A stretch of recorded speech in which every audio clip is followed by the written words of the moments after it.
아까 4,000초 줬어요. 그러면 12억이 나오는 거죠. 3, 4, 12. 그러면 이 단독주택의 감정평가는 바로 16억 5천만 원이 나오는 거죠. 이렇게. 임대인이 손해보는 걸 전부 다 임차인한테 전가시켜요. 그러니까 결국 손해보는 건 누구예요? 임차인들이 앞으로 가장 힘들어지는 거죠. 그러니까 이런 부분들 때문에 나오는데, 안녕하십니까. 대단한 부동산 꼰대들의 꼰대 김학주입니다. 자, 오늘도 부동산 읽어주는 남자로 여러분들한테 다가섰습니다. 자, 금요일날 뉴스는 토요일, 일요일도 똑같습니다. 여러분들이 같은 뉴스를 보시면서 전문가의 분석을 들어두신다면 여러분들 부동산 시야를 넓히는 좋은 계기가 될 수 있을 겁니다. 자, 오늘 뉴스는요, 요 머니투데이 뉴스입니다. 제가 맨날 네이버만 봤는데 오늘은 머니투데이 뉴스를 한번 보도록 하겠습니다. 자, 21평이 19억인데 70평이 34억이라는 기사입니다. 그러니까 이게 뭘까요? 대지 지분에 관한 내용이죠.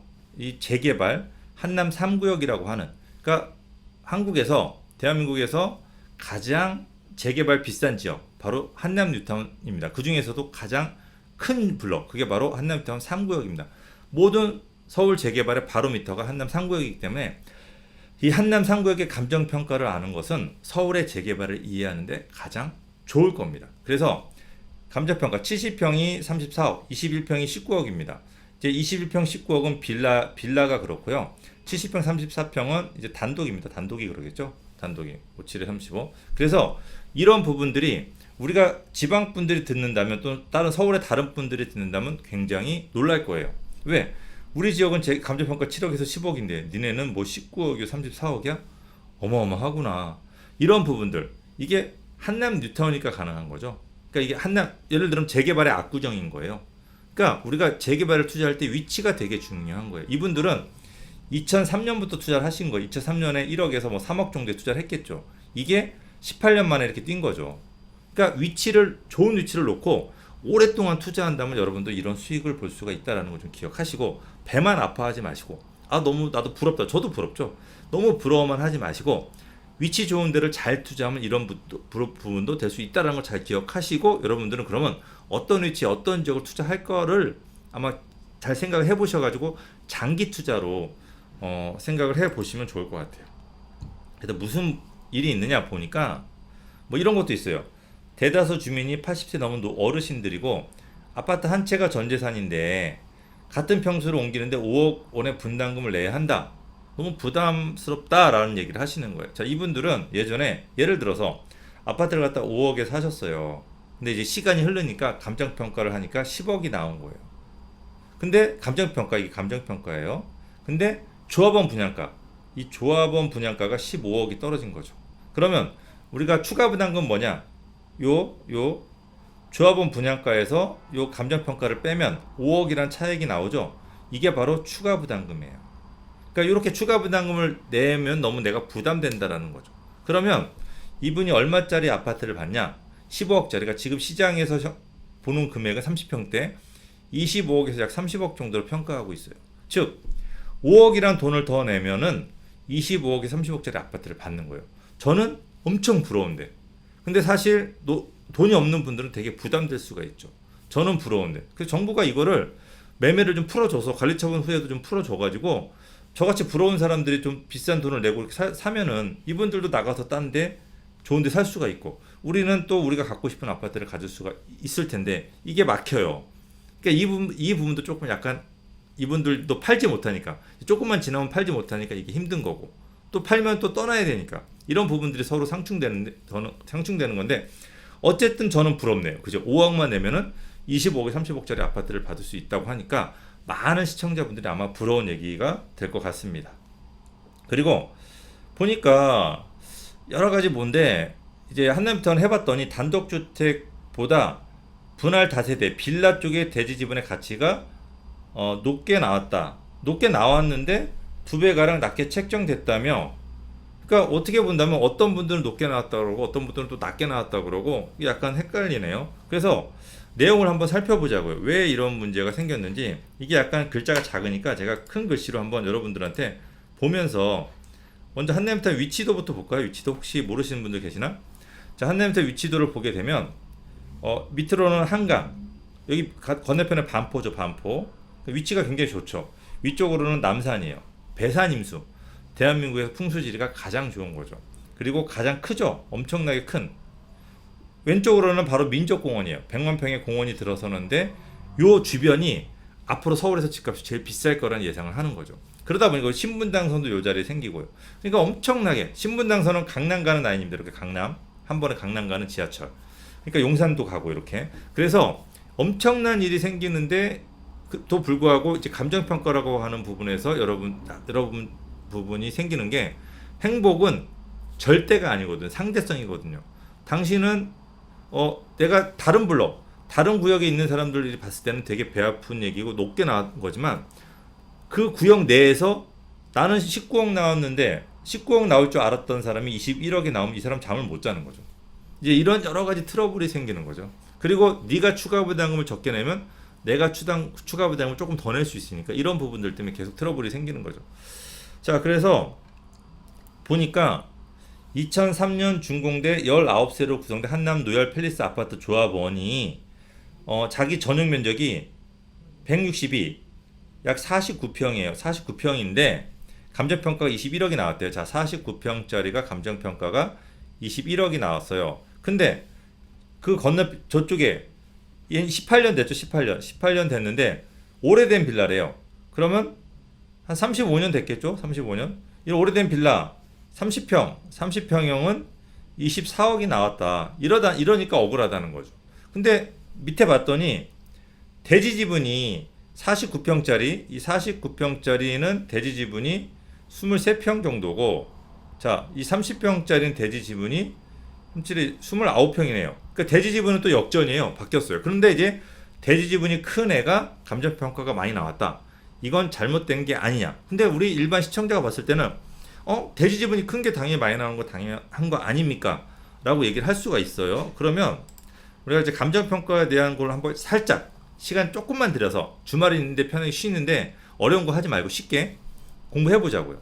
자, 재개발 감정평가는 세 가지가 있어요. 원가 방식, 거래 사례 비교법, 수익 환원법. 그런데 이 수익 환원법은 실제로 거의 쓰질 않아요. 그러면 원가 방식과 거래 사례 비교법인데 이 원가 방식은 주로 단독주택에서 써요.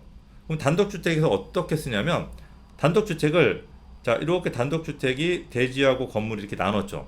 이 대지하고 건물을 따로 해요. 따로 감정평가를 해요. 그래서 예를 들어 대지가 뭐 예를 들어 30평이고 건물이 30평이에요. 그러면 한남타운 단독은 다 오래됐잖아요. 그럼 평당 뭐 150만 원 쳐줬다고 치자고요. 150만 원.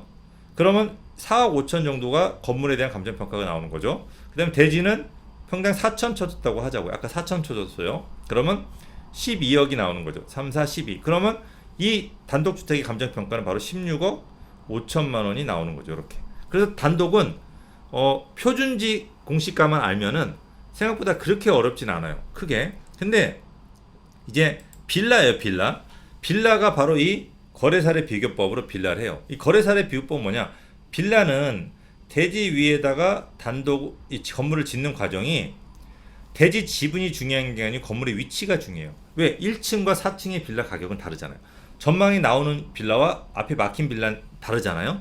그죠? 가격이. 그러다 보니까 우리 블럭 말고 한남타운 말고 옆에 한남동 다른 개발되지 않는 한남동에 비슷한 면적의 빌라랑 비슷한 연수의 빌라랑 얘가 한 채가 거래가 주변 시세가 얼마 정도 거래가 됐냐에 따라서 이거를 예를 들어서 요 한남타운 빌라의 감정평가로 매기는 거죠. 그러다 보니까 자, 개발이 되지 않는 블럭에 대지 지분은 중요하지 않죠. 뭐가 중요하죠? 건물의 연수나 향이나 층이나 건물 면적이 중요하죠. 그러다 보니까 이 거래사례 비교법으로 하게 되면은 지분이 예를 들어서 전용이 20평짜리 빌라가 있어요. 이 대지 지분은 10평이에요. 근데 다른 빌라 지분이 20평인데 얘는 대지 지분이 5평이에요. 근데 가격, 거래되는 금액, 이 개발되지 않는 데에서 거래되는 금액은 똑같겠죠. 예를 들어 5억이란 말이에요. 그러면 감정평가도 이렇게 나와야 된다는 얘기죠. 이 전용이 중요하다는 얘기죠. 그럼 전용이 30평짜리는 7억이니까 대지 지분이 작아도 이 30평짜리가 더 많이 나와야 된다는 얘기인 거죠. 왜? 거래사례 비교법으로 하니까. 그러니까 이게 좀 길게 설명해야 되는데 그냥 요 정도만 알아두세요. 제가 그냥 줄여서 잡스러운 거 어려운 거 빼고 쉽게만 설명해 드린 거예요. 그래서 이렇게만 두시면 이분들이 왜 억울한지 아시겠죠? 왜? 거래 사례로 한다면 얘는 50평인 거고 이 친구는 30평인데 이 친구는 30평이죠. 30평. 근데 어떻게 오래된 30평이 18년 된 50평보다 더 감정평가가 적게 나올 수가 있느냐, 이거에 대한 부분을 분명히 얘기할 만하죠. 그런데 이 부분이 나온 이유를 한번 추상을 해보면 이거는 그냥 저의 예측이에요. 예전에는 이랬다는 거예요. 지금 한남유타운이 그렇게 한지 안 하는지 저는 몰라요, 이 감정평가하는 업체가. 근데 옛날 재개발에서는 이런 경우가 많았던 게, 감정평가 업체의 오너는 누구예요? 오너는 결국 이 조합이죠, 조합. 그러면 한남뉴타운 한번 내가 상상을 해보자고. 한남뉴타운에 빌라가 있어요. 빌라. 이 빌라 또는 한남뉴타운에 오래된 연립이 있어요.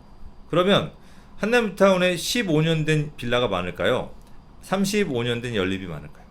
그러니까 한남뉴타운의 빌라나 연립은 대부분 35년 됐어요, 이 조합원이. 그러면 이 감정평가 업체에서는 조합원이 얼마 안 되는 15년 된 빌라 편을 들어야 될까요? 35년 된 연립이나 빌라 편을 들어야 될까요? 지분이 큰 15년 된 건 지분이 작어.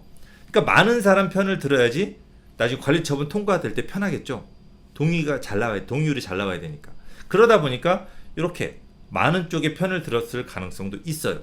이거는 그냥 제 생각이에요. 그래서 이런 부분들 때문에 이런 문제가 생겼다는 내용을 조금 기억하시면 될 것 같아요. 그래서 자, 다시 이제 기사를 보게 되면, 자, 뭐 여러 가지 얘기가 있는데, 뭐 많은 분들 입장에서는 조금 여기 써 있네요. 그죠? 거래 사례 비교법을 적용하는 것이 타당하나 대지 지분을 위주로 평가를 했다, 이거는 잘못됐다, 이 내용이에요.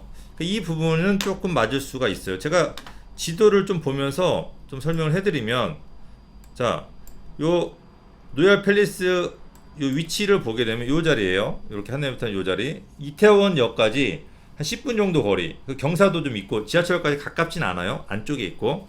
그런데 요게 요 아파트예요. 한남 로얄 팰리스 아파트인데, 아파트를 한번 보면은 보시게 되면 요거 보시게 되면은 약간 누가 보더라도 그냥 빌라 같죠. 빌라트.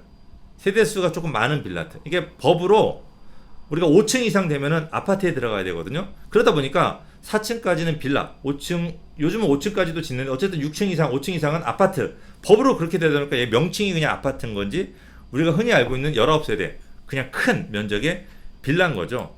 그러다 보니까 새 빌라죠. 건물 보니까 상태 좋죠. 상태가 좋다 보니까 이게 문제인 거예요. 상태가 좋아서. 그렇죠? 상태가 나쁘면 괜찮은데. 그래서 이 부분 때문에 문제가 된 거죠. 앞에서 보여드리면 조금 더 상태가 좋아요. 이렇게 보시면 다른 빌라가 좀 다르죠. 그러다 보니까 야, 우리는 더 많이 받아야 되지 않냐라고 하는 그런 의견을 제시하는 거니까 이분들 의견도 맞는데 상황이 그렇게 된 거겠죠. 어쨌든 이런 억울한 문제도 생길 수 있다는 걸 좀 잘 기억을 하세요. 그래서 약 조합원이 5,800세대, 임대 800을 빼도 5,000세대가 되는 거예요. 그 다음에 공사비가 1조 9천, 엄청나죠? 9천억, 1조 9천억 정도가 들어가는 대한민국 명실상부한 랜드마크가 되는 재개발입니다. 그래서 전체적으로 보게 되면 다세대 빌라만 유리하게 나오고 단독 소유주 불만이 많다. 그래서 이의 신청을 하겠다라는 거예요. 그래서 빌라 같은 경우는 평당 빌라는 9천만 원 정도가 나왔어요. 평균. 그러니까 집은 10평짜리는 9억이 나온 거죠. 그러면 집은 5평짜리는 10평짜리는 9억이 나왔다면 5평짜리는 4억 5천이 아니고 한 5억 정도 나와요. 그러니까 지분이 작으면 작을수록 감정평가가 더 높게 나와요. 단독주택은 그렇지 않은데, 뭐 이런 부분들 때문에 이제 트러블이 생길 수도 있다라는 사실을 좀 잘 기억을 하시고, 이런 부분들 또 조금 더 어려운 내용은 제가 얘기를 안 해드릴게요. 너무 머리가 아프니까. 그래서 다세대가 한 가지, 이거는 잘 기억하세요. 다세대는 평당 9천 나왔고 단독은 평당 4천만 원 정도 나왔다가 기억하실 필요가 있는 게, 3구역이 이렇게 나왔잖아요. 그럼 한남유타운은 3구역만 있는 게 아니에요. 이거를 들으시고 투자하고 싶으신 분들은 그러면 이제는 2구역이나 조금 더 저렴한 4구역 또는 제일 비싼 5구역 쪽, 한강조망이 제일 많이 여길 투자하실 거잖아요. 이때 이 감정평가를 잘 참조하셔가지고 내가 빌라를 살지 단독을 살지를 잘 구분을 하셔야 돼요. 근데 3구역에서 빌라가 9천 나오고 단독이 4천 나왔는데 5구역에서는 빌라가 7천 나오고 단독이 6천 나왔다. 이러면 감정평가 이게 문제가 생길까요, 안 생길까요? 이 조합원들의 빌라를 가지고 있는 조합원들 가만히 있을까요? 난리가 나겠죠. 그러다 보니까 이걸 참조해서 만들 수밖에 없어요. 2구역도 4구역도 5구역도. 이게 가장 중요한 포인트예요. 즉 요거를 참조하게 되면 여러분들이 한램턴 다른 구역을 가셔가지고 좀 저렴한 물건들을 찾을 수가 있다는 거죠. 그래서 이 3구역의 결과 여러분들 어떻게 되는지를 지속적으로 살펴볼 필요가 있고, 제가 이 대단한 부동산 꼰대들에서 여러분들한테 지속적으로 알려드릴 거니까 전혀 걱정을 하지 않으셔도 됩니다. 자, 다음 뉴스를 보면은 제목은 과천도 제낀 분당 아파트 1년새 38%, 분당의 전세가가 1년에 38%가 뛰었다는 얘기예요. 이게 말도 안 되죠. 엄청나죠. 근데 여러분들 이거 분당의 전세가가 30%가 뛰은 거는 과천하고 분당은 이거예요. 이게 과천이 2,700이었고 분당이 1,900이었는데 쭉 과천은 보합세로 가고 분당이 따라잡아서 역전을 해버렸어요. 이게 뭔 차이냐? 과천은 공급이 많았어요. 분당은 공급이 있나요, 없나요? 분당은 공급이 아예 없죠. 그러다 보니까 공급이 없는 지역은 뛰는 거고 공급이 있는 지역은 수평이 가는 거예요. 자, 서울에 올해 2021년부터 2024년까지 공급이 많아요, 적어요? 자, 우리 서울의 평균 필요한 수요가 5만이에요. 근데 2021년에 2만 6천인가 그래요. 절반밖에 안 돼요. 그러면 2022년에는 17,000인가 그래요. 2022년에는. 그러면 2023년에는 15,000이에요. 점점 공급이 줄어요. 수요는 안 줄어요. 5만 계속. 이게 누적되면 나중에 어떻게 될까요? 전세가, 매매가 폭등할 수 있어요. 또 다시 한번. 그러니까 이런 부분들이 있다라는 걸 여러분들 잘 좀 기억하실 필요가 있을 것 같아요.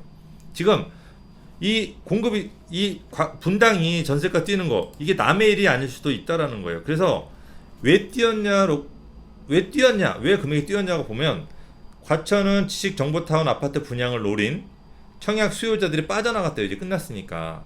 그런데 또 입주 물량도 증가했고, 그런데 분당은 신분당선으로 최근 분당 판교를 중심으로 고소득 주거층이 형성되면서 전세값이 지속적으로 뛰고 있다. 공급이 없는 지역은 이렇게 뛸 수 있는 거예요. 38% 이거 남의 얘기 아니라니까요. 자, 분당이 우리가 미국에서 집값 제일 비싼 데가 어딘 줄 아세요?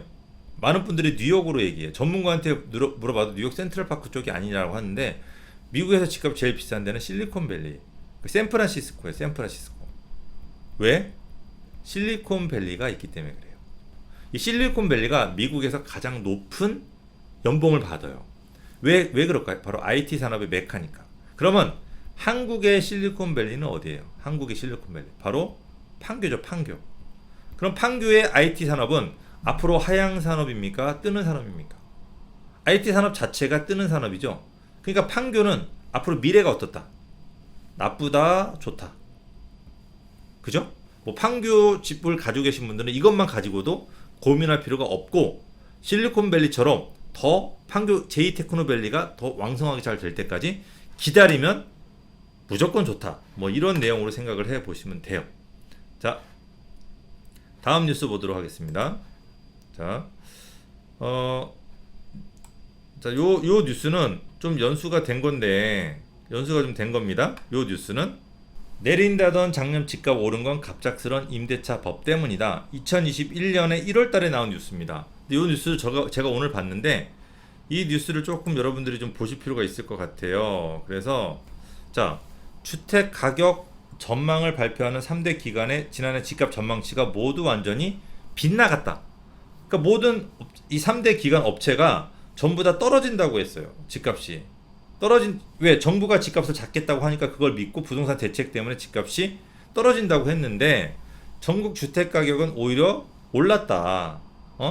모든 업체가 연간 0.9% 떨어진다, 수도권 0.8% 떨어진다, 전세도 0.4% 떨어진다고 했는데 다 뛰었어요. 그러면 이 부분이 왜 그러냐? 정부의 지나친 시장 간섭 때문이래요. 그러니까 이게 모든 기관들도 그래요. 우리가 아무리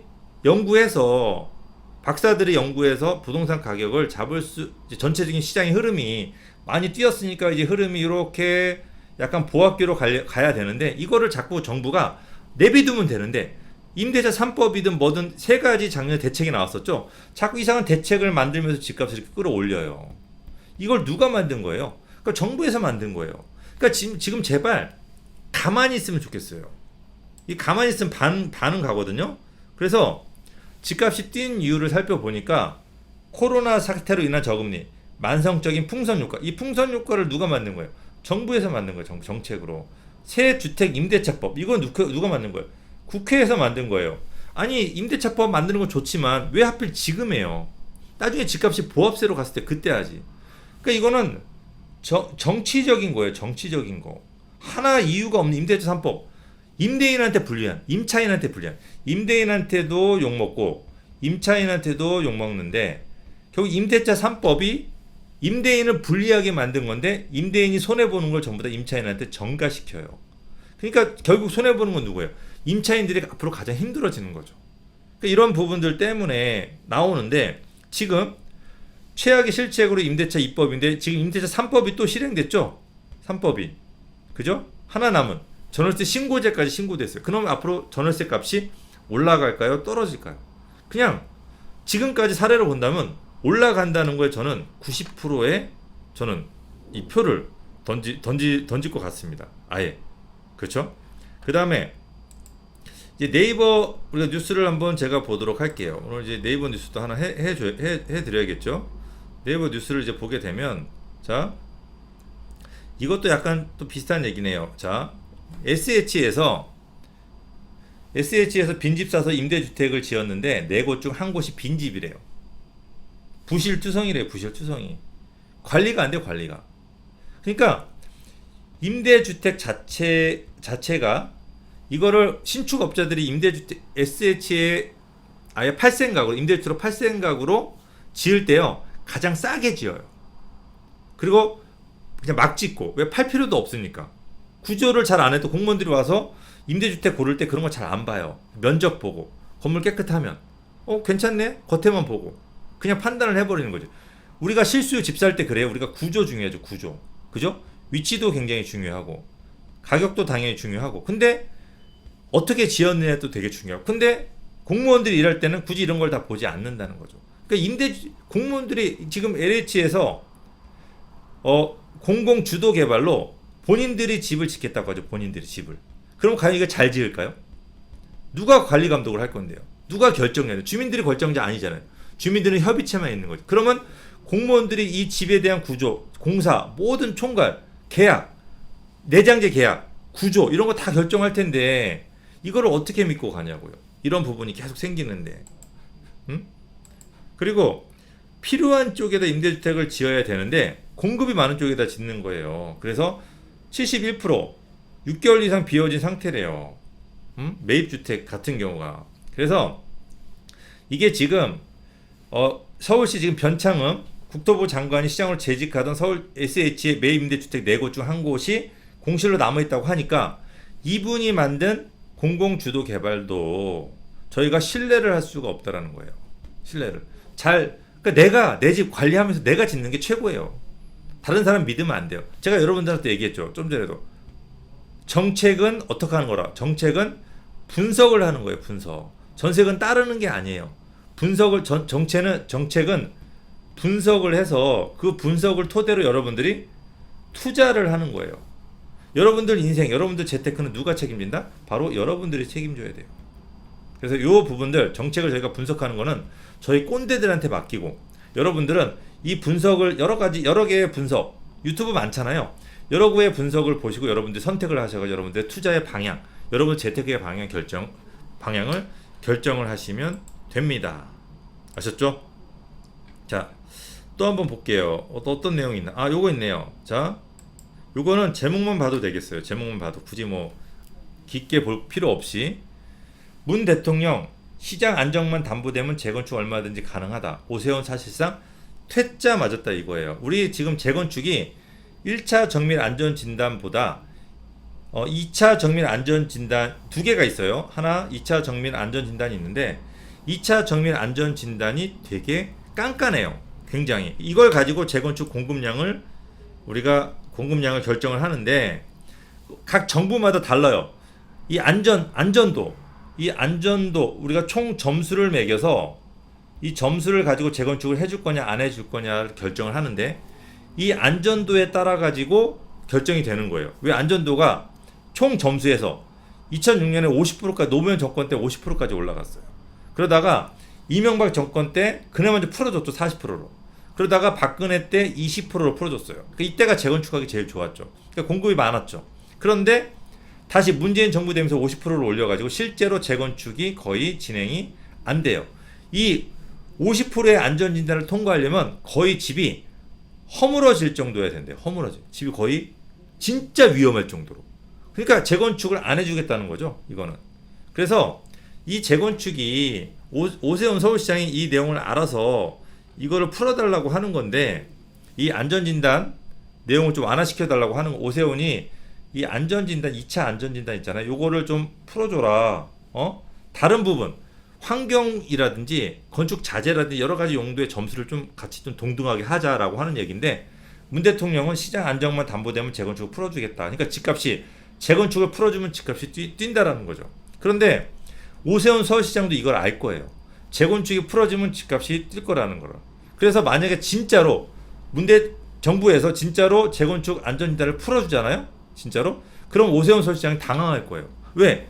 이거 오세훈 서울시장이 5번을 요구했어. 5번을 요구해서 안전진단을 풀어줬어. 그래서 집값이 폭등해. 그러면 이 책임 누가 져야 될까요? 결국 폭등하게 되면.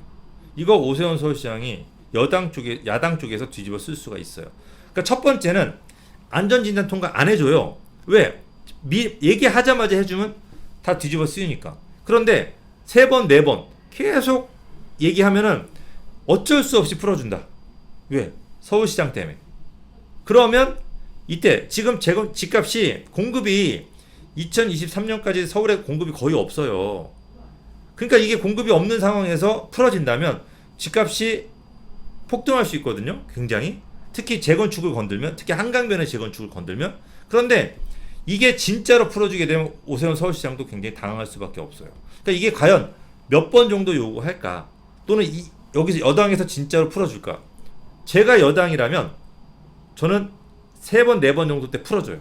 그 집값이 뛰잖아요? 그럼 오세훈 야당 탓으로 돌려요.